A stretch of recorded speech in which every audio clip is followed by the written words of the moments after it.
Vabandage, teil on siin uus silt, pärandkooslus. See on tõsi.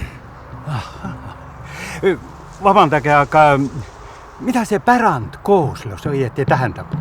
Me oleme siin kandis esimest korda ja ei tahaks oma tegevusega kuidagi seadusega vastuollu sattuda.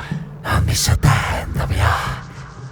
Põhimõtteliselt on pärandkooslus nii-öelda poollooduslik kooslus. Inimene ja loodus käsikäes on muutunud mingi paiga piisavalt eriliseks, et on mõtet seda erilisust säilitada ja inimtegevust looduses jätkata. Soo, väga põnev, jah? Aitäh vastamast. Aga mis siin erilist on? Kuidas, palun? Et mida see inimene siin metsas teinud on, et seda säilitada tuleks? No, hetkel veel eriti midagi. Aga meil on plaan see viga parandada. Nii et te tahate kohe päris uue pärandkoosluse tekitada ja luua, jah? Just amint. Ega midagi. Ja? Lähme siis metsa edasi. Minge. Oodake. Jah. Mis? Siinid? Kasvavad siin samas metsas kuuseriisikad. Väga head. Jaa. Lähme.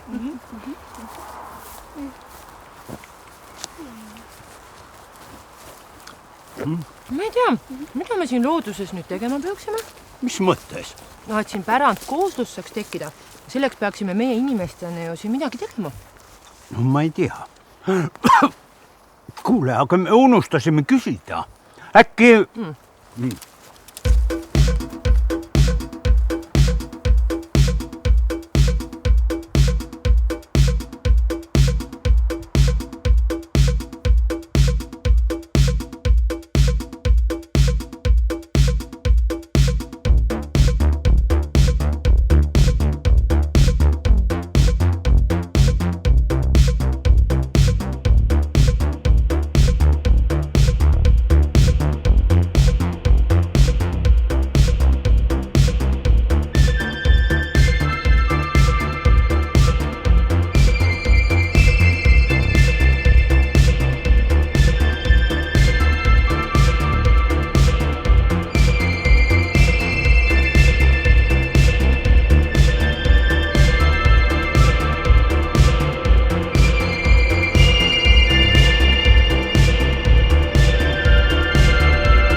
Kultuurmaastikud ja pärandkooslused erinevad looduslikest kooslustest selle poolest, et inimene on neid oluliselt mõjutanud.